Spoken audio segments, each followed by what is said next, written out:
Hello, Crimson Oracle. Praise be unto him of terror for the right to wage war within his sight. All Necromunda thrives upon the contest of clan and house. Productivity is dependent on that most human of needs. But before,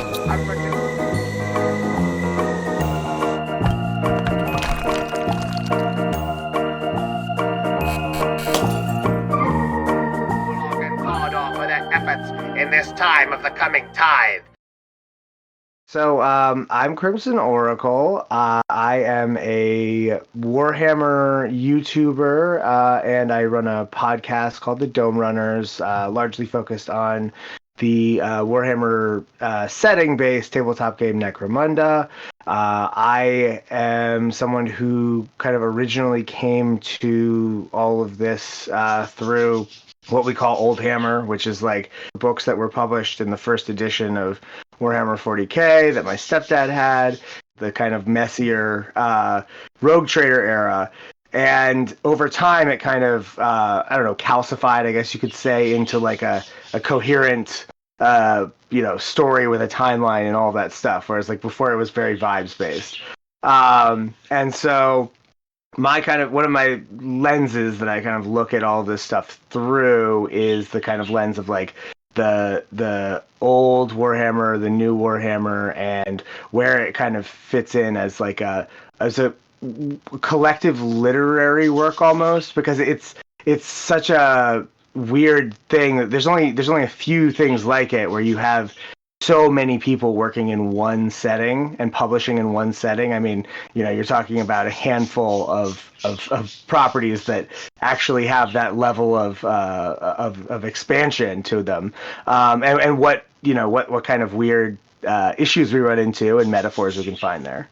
And the thing that we're specifically going to talk about today is the Space Marines, who are the flagship faction.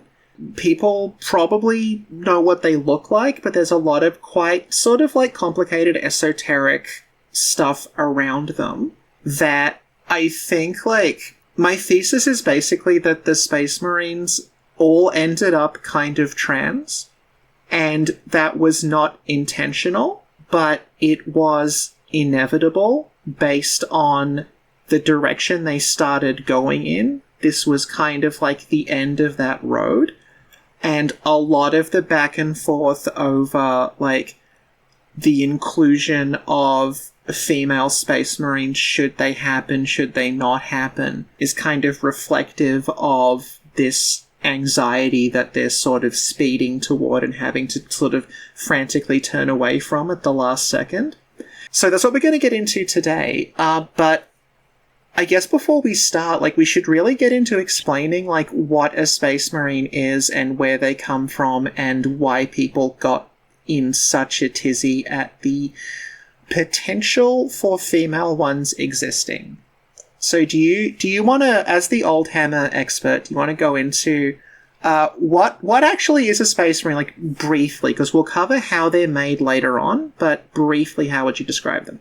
So, in short, a Space Marine is a human who has, instead of going through the normal course of development as a child, is massively re-augmented using artificial organs that are grown outside of their body and then implanted into their body. Mm-hmm. And the process of doing this fundamentally changes them from something like a human to essentially a demigod, And then they're also psycho-indoctrinated, is what they call it, which means that they're brainwashed into becoming these sort of living weapons. And it's kind of a culmination of a lot of sci-fi tropes that have kind of been played with over, the last 50, 60 years, where, they kind of took a lot of the ideas and kind of mush them together into this amalgam, which is kind of the case with a lot of stuff in 40k. Yeah, and one of the things about Space Marines that is, like, one of the few bits of Warhammer canon that they're, like, very much, like, foot comes down on this, no, it's not changing, is that for very nebulously defined reasons, only male children can go through this procedure. Now, You made a video about female Space Marines a couple of years ago, and in that you quoted from one of the Warhammer miniature designers from the 80s, Alan Merritt, and he had this explanation as to why it worked this way, which was that they had initially made females, I think they weren't called female Space Marines, were they? They were just called, like, female troopers. It was female warrior, yeah. Yeah, they were Gabs and Jane were the names. And he basically said, yeah, we made girl models and they didn't sell. And we just decided from that point onward, okay, well, we'll just do the male ones, and they came up with this justification, well, only men are allowed to be Space Marines. And, like, that obviously happened. But at the same time, like, there's something about that that sits weirdly with me, because that's also true of pretty much all of the models they were making at the time. Like, there's very few female models at all at that point. They don't come up with these explanations as to why there aren't women in the other factions. Yeah, no. Yeah. That's a really interesting point, because, yeah, like, when we're talking about how things were kind of developed back then, you know, the setting was very much designed to be a sandbox, and the Space Marines, you know, they were these sort of oppressive forces. You know, they're seen kind of doing more law enforcement tasks than a lot of the art, you know, busting people for graffiti and arresting punks and that kind of stuff. Because the Space Marines were not fully crystallized into this, you know, this sort of superhuman, like, rare being, and they were more kind of a generalized force of superhuman soldiers. And it's kind of odd the way that it evolved. There's not a clear, defined reason. It's always just sort of put off as that was what happened. You know, the Emperor was only able to make Space Marines for men, and that part of that was the mystique, right? They wanted to maintain this idea of a present that is a degraded version of this sort of earlier time where the technology was better and they understood how a lot of things worked, and now they've gotten to the point where they've lost a lot of that knowledge, and they're sort of in a new dark ages. In time, the Space Marines went from like specifically like these kind of thuggish caricatures of kind of totalitarian government to being more of like a monastic order as things you know, they imported a heavy dose of sort of Catholic imagery into the setting that was not as prominent in the you know, first book in Rogue Trader. Yeah, I was going through the Rogue Trader books before we started this, and, like, it's wrong to say that they're just Judge Dredd, because the setting also had what was literally just Judge Dredd in it. But they're like a step up from Judge Dredd. But it's the same kind of, it's that, like, 2000 AD sort of, like, British dystopian comic, bleak satire kind of punk feeling to them.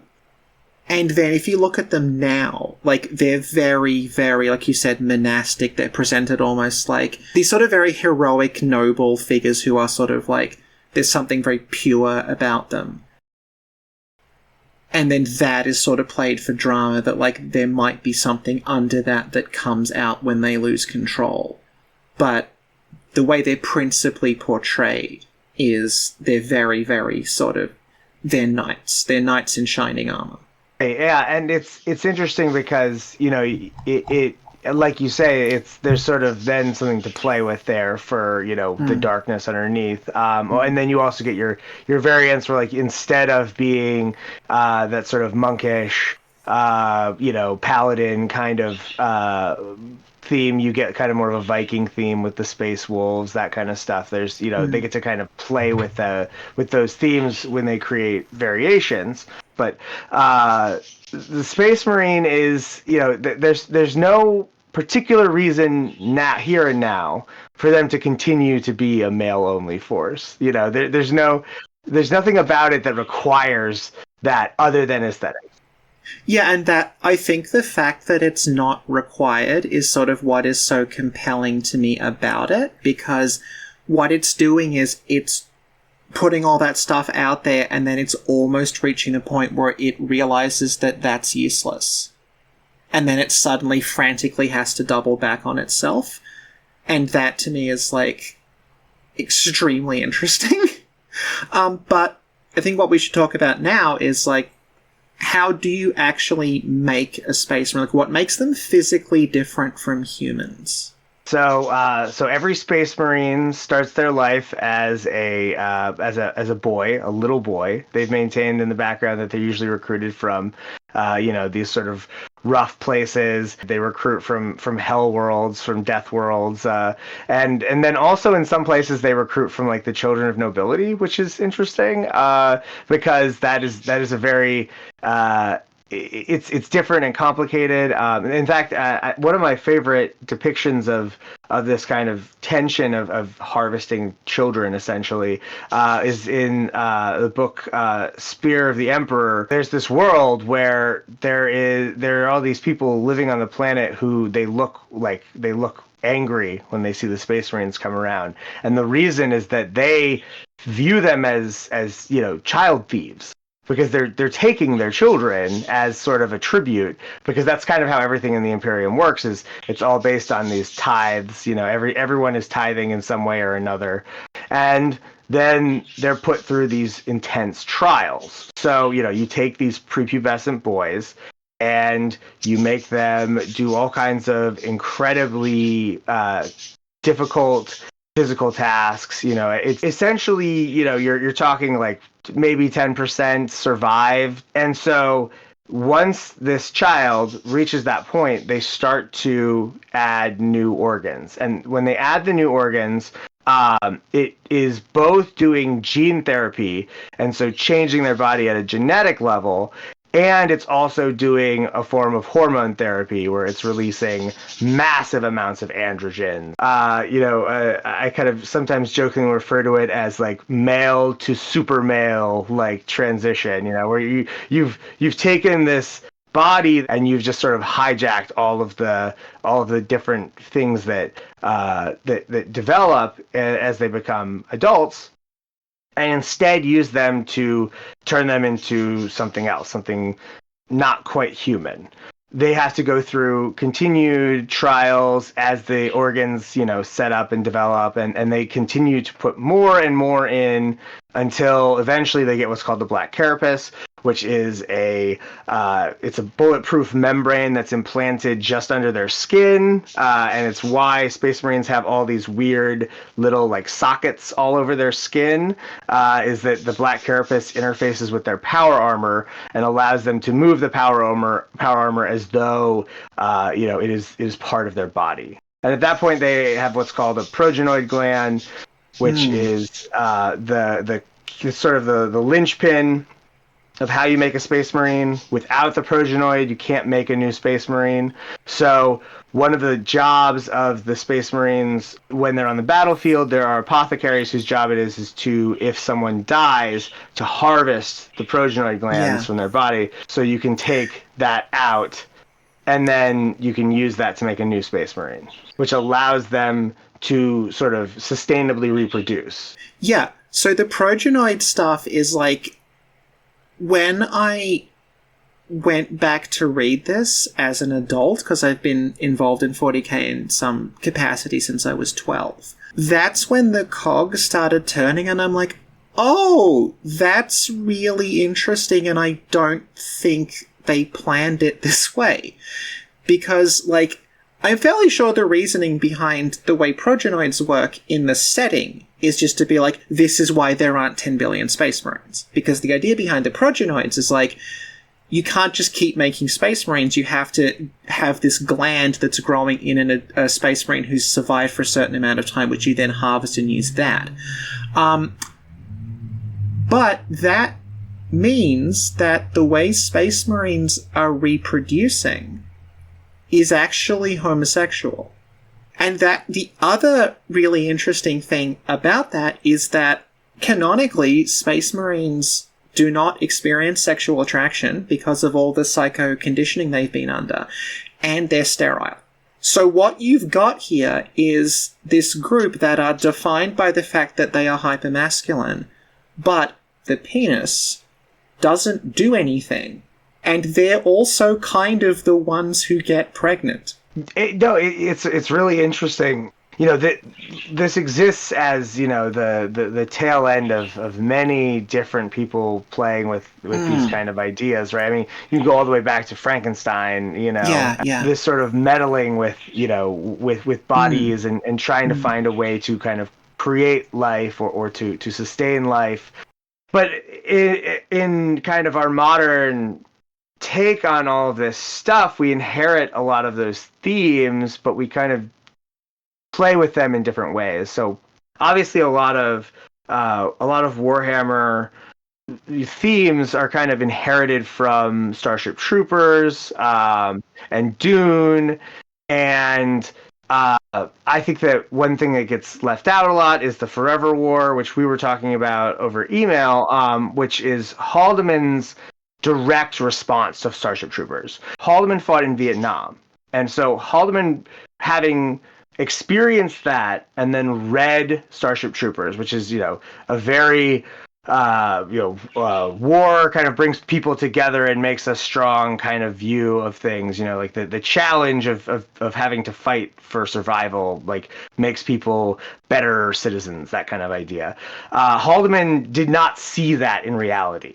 The Forever War is about displacement. It's about alienness.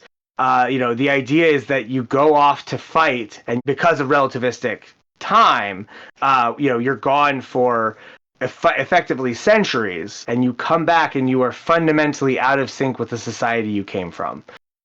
A lot of those themes sort of get brought into Warhammer 40k in the form of the Space Marine, where you have this sort of outside being who's outside of time, who's outside of society, and whose experience in society itself is almost kind of it's almost foreign. The Space Marine is not meant to be part of the world. It's meant to be something that exists to maintain the world, that is kept in its own place, in its own space, and not to interact with and mix with regular people.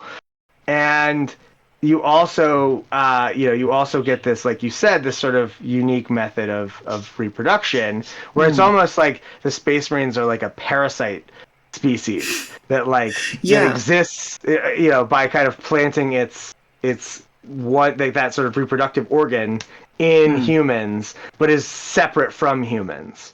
There's a webcomic called Oglaf that, I'm assuming most people who watch this will know Oglaf. One of the comics I remember from Oglaf is, it's this parody of these, hyper-masculine barbarians, and it's they have at last removed the taint of woman from their bloodline. So it's this group of, barbarian dudes who just inexplicably are getting pregnant via each other. Yeah, no, I love that, that the way it's presented is the men and the women are at war with each other, and they've become a completely separate species. Where it's it's so absurd when you think about it from our point of view, because it's wait, how did that happen? It's through sheer willpower, they've managed to get pregnant.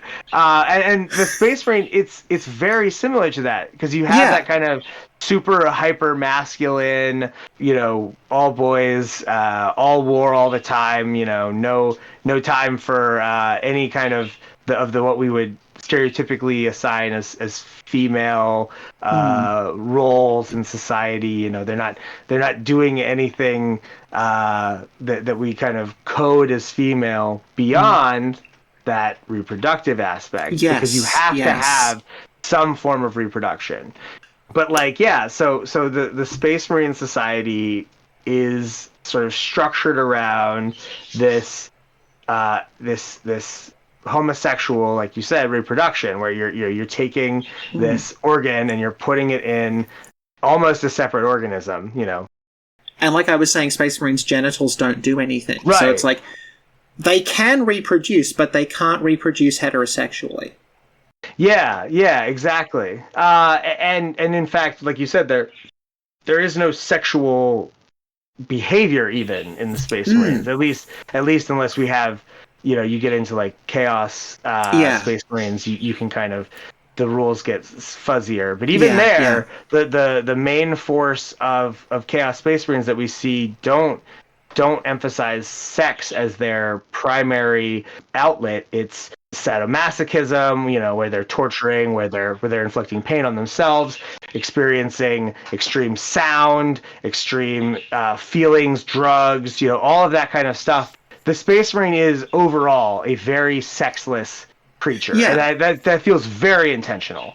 This sort of leads us into, like, where I start talking about this anxiety and panic around them, because you've got this hypermasculine force that is, like, obsessed with, like, only men can join, it's a boys-only club, they just do male things, but their genitalia is irrelevant, and they're recruited as prepubescent children.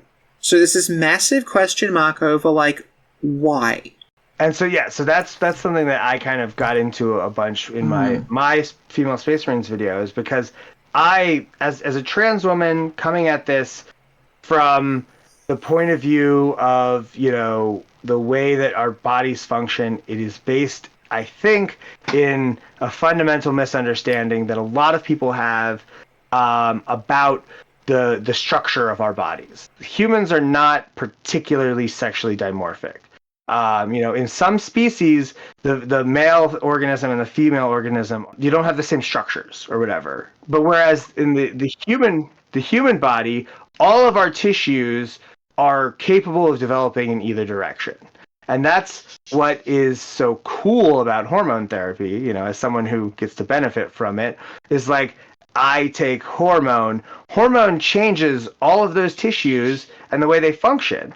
And it took a really long time, and I would say that we're not even halfway there in terms of getting people to understand that this presumption that man is this and woman is this is actually really oversimplified. So the thing that I always point to as the most sort of obvious demonstration of this is you get Swire syndrome and a few other conditions where the androgens in the body don't produce the desire or the intended change of the testosterone will be doing. So when a baby is born, they have XY chromosomes, they have gonads that are producing testosterone, their body cannot use it. Yeah. For whatever reason, whether it's resistance on the part of the body or whether it's not producing it properly, then the body develops what we would classify as stereotypically female traits. And so people get confused about this, and they think that your genetic code is just this, it's simply this building block that's read off, where your body just does exactly what the genetic code says, it develops that way. So men are stronger because of genes that are men genes. Women are shorter because of genes that are women genes. And the truth is that it's a lot more complicated than that, because it's an interplay between the hormones that are being produced and the physical structures in the body. So the idea of of introducing all of these extra organs, gene modifications, and hormones, the idea that it would only work on men is a little bit nonsensical. There's not really there's not a scientific reason that you could point to that it would only work on men. You have to kind of hand wave it with sci-fi magic, It only works on men because something. I was reading the Rogue Trader book, and the justification there was it just said male tissues and hormone levels, which is like, what does that even mean? Because I have cis woman friends with PCOS. Like, they probably have the right hormone level. Can they be a Space Marine? Like, what the fuck is a male tissue? Like, what does that? Right. Nothing. It doesn't mean anything. There aren't male and female tissues, right? They're all differentiated based off of hormones. Yeah, because the people that wrote this, like, they were like history guys. They weren't medical guys, so they just, like you said, they're hand waving it. They try to hand wave it by saying at one point that it needs the junk DNA from the Y chromosome, but like we just talked about, like, there are women with Y chromosomes. There is not a male-female switch that has two settings. It is a very, very long process of development that can go in a lot of different directions. There's actually, I think there's 6 different chromosome sets that you can have. It's not just XX and XY. But, like, the reason that people like me will talk about what's called sex gender hyphenated is because everything we just said is actually the product of the prior assumption that there's just two things. There's just male and there's just female, and then you look at the actual physical makeup of a human being and you have to slot them into one of those categories after the fact. Having kind of established that biologically the argument doesn't make any sense, that it has to be all men, we have this remaining cultural argument, which is basically that this is a legacy of the Imperium having this very, very patriarchal structure to it. Yeah. So I think that the most compelling argument for continuing to have, Space Marines be men only, is that the Emperor created this system and the Imperium is incredibly dogmatic about everything that came out of the Emperor. This idea that the Emperor, being this flawed person who, was transcendently powerful but had massive blind spots, it makes total sense for him to be the root of this this sort of superstition, the superstitious practice of only men being Space Marines. And there is some sort of side stuff in the stories that kind of goes along with that, which is that Fabius Bile is a Space Marine apothecary from one of the first founding legions, the Emperor's Children. He has been engineering sort of pseudo Space Marines. They're not quite Space Marines. And he doesn't intend them to be, because he thinks Space Marines were a mistake. And he can create dozens of what he calls gland hounds, which is these creatures who are sort of somewhere between a human and a Space Marine. They've got a bunch of the implants and the genetic changes that Space Marines go through. And the strongest of them, the sort of mother of all of them, is Igori, and she is she's killed Space Marines before. It's sort of left an open question. They never address it really, as to whether Fabius could make a woman into a Space Marine. But it's certainly, there is the groundwork that's been laid there. And it's only because he doesn't really believe in Space Marines that we never really get to see that played with. And then we also, as you had mentioned earlier, there is a scene where Malkador the Sigillite, who is the second in command of the Imperium, he is the Emperor's best friend, confidant, but also he's someone who is willing to, he's one of the few people who's willing to kind of criticize the Emperor. And so at one point he's talking to one of the Primarchs, the sort of genetic parents of the Space Marine legions, and he's talking about how he thought that making the Primarchs women and making and all of the things that would come with that would have made more sense, and that he advised the Emperor to do that, and the Emperor refused. And we don't know for sure if Malkador is always being truthful. He's a person, he can lie. He's shown to lie at times. But it really poses that interesting question of, like, is it the Emperor's choice that the Space Marines were all male? Like, is it something that he could have done something about, which from a biological standpoint would be the logical thing? Yeah, the thing about the Emperor as well, like, is he's been around since, like, set in the year 40,000. He's been around since before now.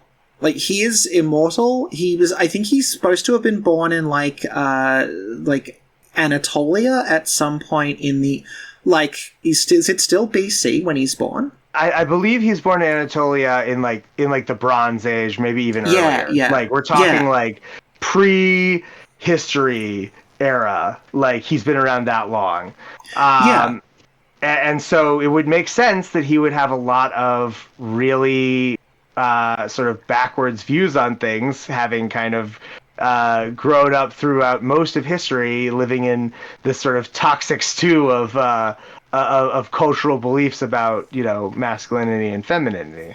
Yeah, and I think it's also really, like, notable that all these different Space Marine, like, chapters or legions or whatever, they all embody something that is slightly different. So there's this hegemonic pattern across them of, like, these all represent, like, masculinity, these all represent patriarchy, but they're all slightly different because they all come from slightly different societies.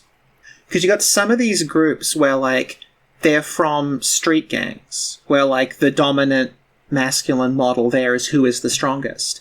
But then you also have them recruiting from, like, noble houses, where the dominant masculine model is, like, who is the great statesman, who's your dad. But they're all being raised to, like, the same level, as, like, all these different little kind of riffs on that concept that's altering from culture to culture.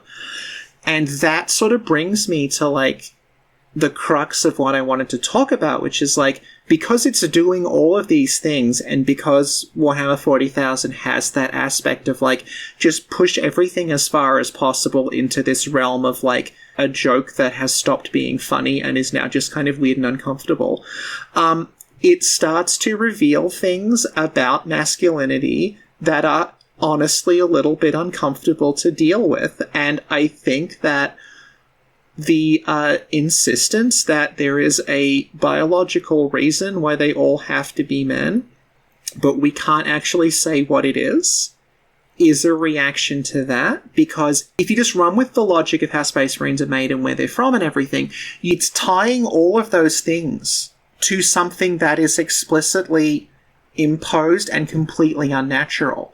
To the point where, like you were saying at the start, like, Space Marines are distinct from human. Space Marines are essentially gods.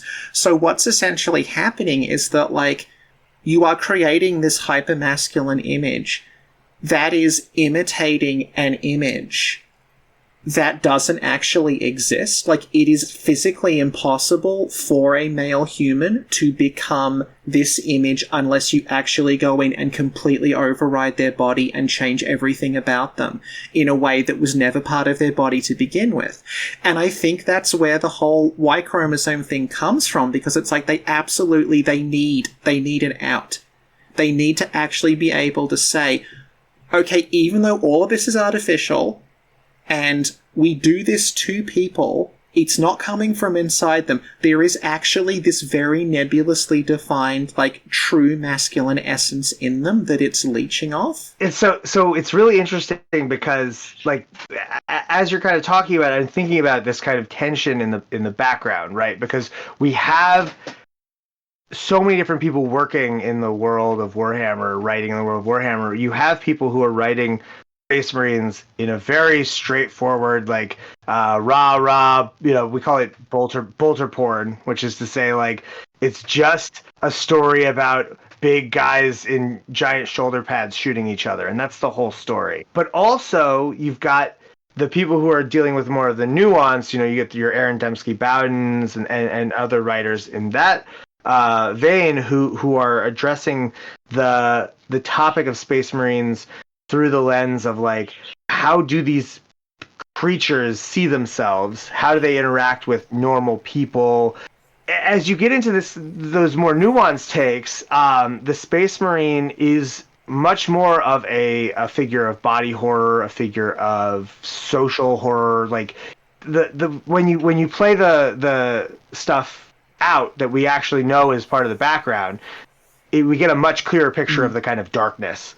The topic of Warhammer and its role as parody, or all of that is something I'm working on, like, a multi-hour video on about at this point, because it's such a complicated topic. But it's there. All of that kind of social commentary is baked in, and it's whether the writer realizes they're doing it or not, how explicit it gets. But they're all doing it, whether they know it or not. That's kind of, like, what I've been getting at, is that, like, if you start taking masculinity in that direction and it goes far enough, it breaks down and it starts to reveal that it kind of doesn't really exist in the way that you think it does. Hence them needing to immediately double back and say, well, actually, only men can be Space Marines because the Y chromosome something male tissues. Because if they don't do that, they have just admitted that sex and gender are social constructs and that the Space Marines are all trans men. Right. Yeah, exactly. And it actually, when we're talking about, like, parody and stuff, like, it sort of makes me think of Tom of Finland. I'm assuming people that watch us know who Tom of Finland is. People who don't know, Tom of Finland is he's a gay erotica artist, and the way that his artwork is, you've probably seen it, even if you don't know who it was by. He drew a lot of very muscular men getting along very well with each other. But the thing that he specifically liked doing is he would hypersexualize, hypermasculine sort of authority figures in society, like soldiers and police and things like that.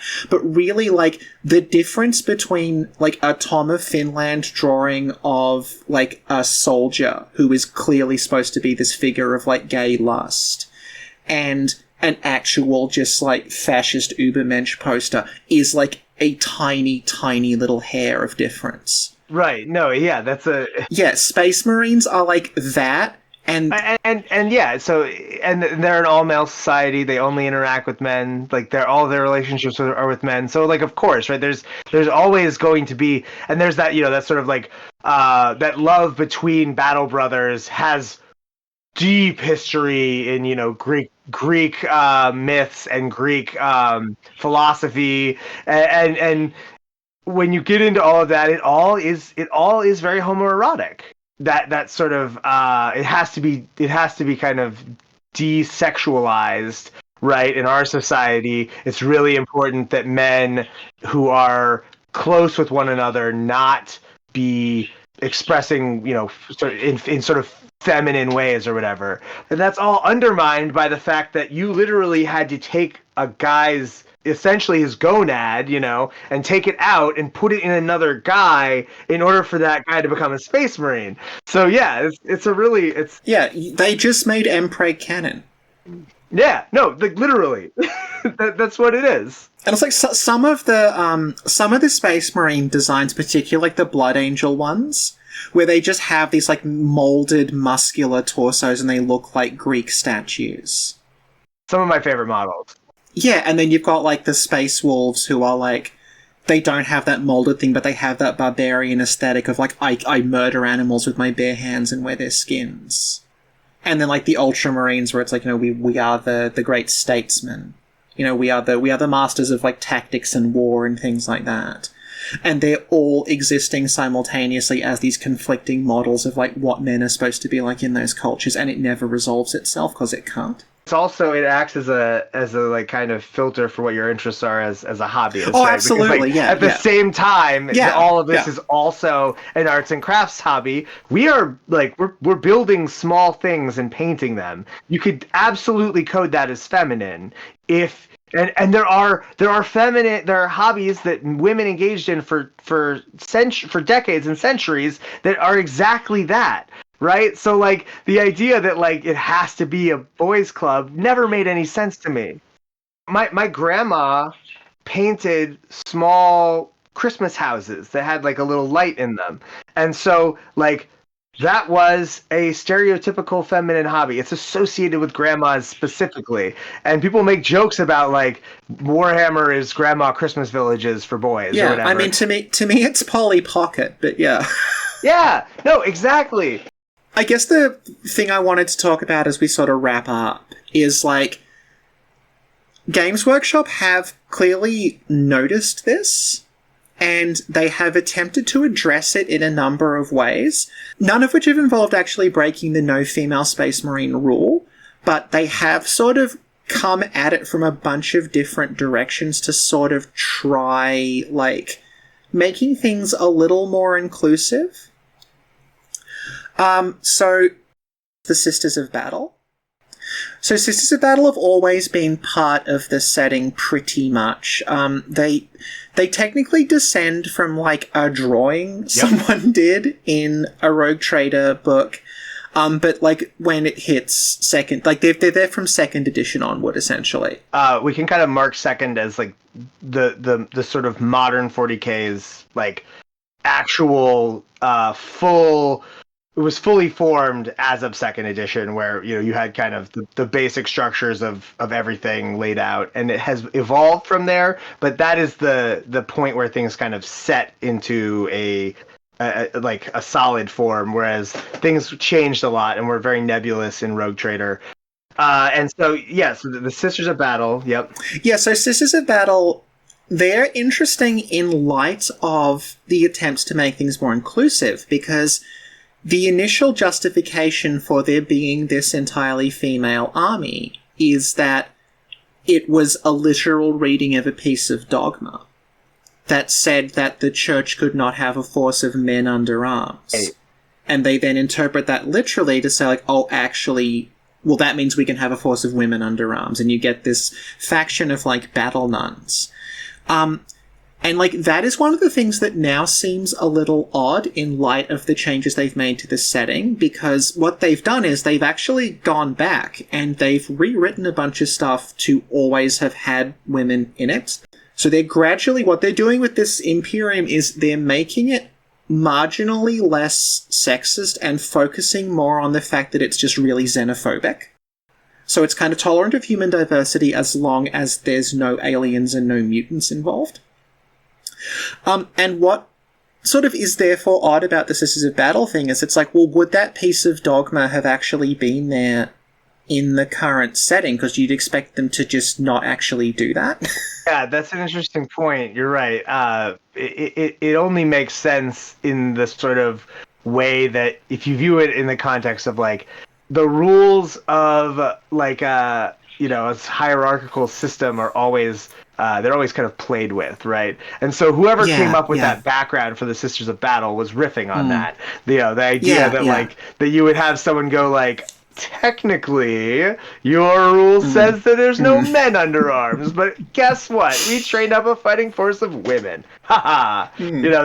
That's the sort of the sort of ironic humor that you run into a lot in that that sort of that era of like fantasy and sci-fi writing. Yeah, absolutely. Yeah. It sticks around largely because it kind of plays into that parody aspect of like how those rigid systems tend to follow rules in sometimes nonsensical but literal ways. Yeah. The other one would be the Stormcast Eternals from Age of Sigmar, who are like, I still think of them as new, even though they're almost a decade old. And they're like, it's not an original observation to say that they're an attempt to put Space Marines in fantasy. But that's largely from an aesthetic point of view, in the sense that you now have this faction in a fantasy setting that kind of have the Space Marine thing going on, where it's like larger than average humans with very bulky armor with lots of just flat areas on it that you can paint designs on, organized into, I think they call them storm hosts. Yep. Organized into these storm hosts that all have their own like heraldries, like here's the green ones, here's the red ones, here's the purple ones. It's very, very Space Marine coded. But they eliminate all the stuff we talked about masculinity. And so for starters, there are female Stormcasts. Alongside the men, it's not quite 50-50, but from what you can see, it's more like 40-60-ish. Like there's quite a few of them. And so usually the Stormcast kits will have like less than half, but only slightly less than half of the figures will be female. But also they make them superhuman, but they do it through this like vaguely defined mystical process that they just call reforging, where it's like what they're essentially doing is they're like the Einherjar from Norse mythology. It's like these are like the chosen warriors. They died on the field of battle, and then they're just gonna... And presumably Sigmar is literally making them on an anvil somehow. We don't really know how the magic works, but like he's forging them somehow from their souls. Yeah, so it's like in order to make this like slightly more inclusive attempt at doing Space Marines, they have to remove all the stuff about the creation process and about how they're recruited. It becomes entirely meritocratic. It's like, are you a good fighter? Yes, okay, you're in. And it's funny because I've always kind of avoided Space Marine, or that's what Stormcast in my Age of Sigmar kind of deep dives, because I don't quite know what to do with them. I like the idea of like, and there are exceptions where some of the storm hosts are a bit darker but most of the time they're just sort of these super heroic, demigod kind of things, and it's a little boring. There's not, but there are ones that play more with darkness, but they're not, you're not dealing with the kind of the corruption as much. Yeah. There are occasionally Stormcasts who get corrupted. It's very unusual. But their issue is more with them kind of and they added layers of drama to them because I think they discovered from a literary standpoint that they were lacking in plot hooks. Yeah. Their big thing is that they do not have all of their memories intact, and so they're trying to kind of quest for finding, some of them at least are trying to find what's lost to them, and they can't. Yeah. I mean, the more recent Stormcast stuff, it sort of reminds me of the way that hollowing is described in Dark Souls, where it's like every death you lose a little part of yourself. Right. In the most recent set, which actually came out not that long ago, there's this whole group of Stormcasts who are followed by what are basically serfs, and the serf's job is literally just to remind them of who they are, to keep that person's sense of self going, which is that's a hook that they're playing with. But the concept of that sort of aggressive masculinity isn't quite in there. Yeah, right. Apart from the fact that they fight. Yeah. Right, and everybody fights in Warhammer because it's Warhammer.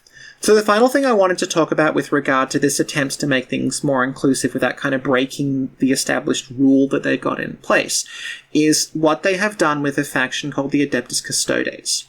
So the Custodes was something that, they were kind of always part of the background, but also incredibly vague.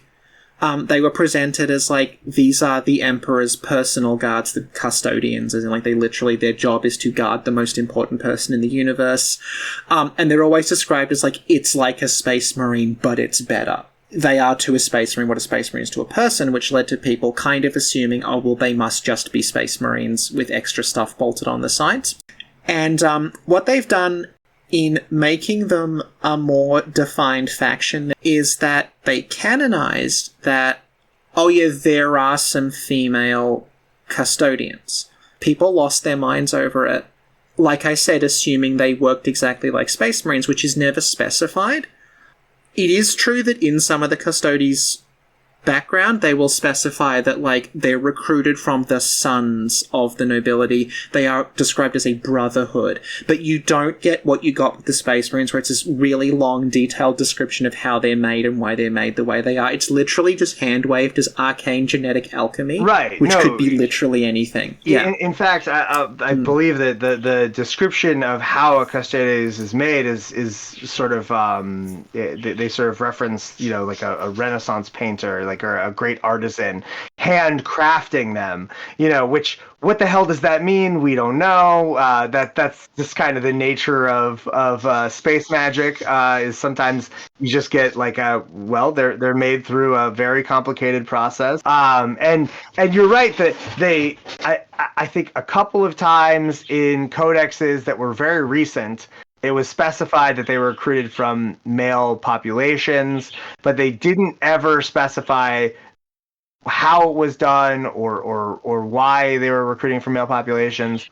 And then gloriously, I guess last week, we got a new episode of The Ties, which is an anthology show, and we get an actual 7.5 foot tall Custodes woman, like an absolute MMA fighter kind of face, that very intense face, and a wonderfully deep voice, as would happen with anyone of that size, and she's just exudes power and authority. And this came out. This Tithes thing came out pretty much just as the sort of Chud contingent had calmed down. Yeah. After, when that codex dropped and they had a female custodian who is mentioned in passing and never shown, people were literally trying to associate that with, a drop in the share price. Yeah, which is just completely out of, no. That's It's so ridiculous. Warhammer as like a political football for the for people who don't actually give a shit about the background. Because like the people who try to use it as a sort of a political football, like they have a very surface level view of it. Yeah, which is again like the number of them that lost it, assuming that custodians and space marines were the same thing because they kind of look the same. I can understand you thinking that if you didn't know anything about the setting. Right. Which they don't. I guess the thing to me about the female custodian is, like, that's not just something that they've mentioned, they've really leaned into that. Yep. Like, she's been front and center of this whole tithes thing. And to me, that sort of strikes me as, like, is this their attempt to do female space marines without actually doing them? Because, like, yes, we can include a faction that has men and women in it and is in the 40k universe, and it's like superhuman people in massive powered armor who are, purging heretics in the name of the Emperor, but they're not technically space marines, so that little part of the canon's preserved. That's pretty clearly to me what their the whole idea is like we realize that it doesn't really make any sense, considering the level of fucking magic that we have going on here that is like making all of this stuff possible, that you could actually maintain this, like, this sort of justification.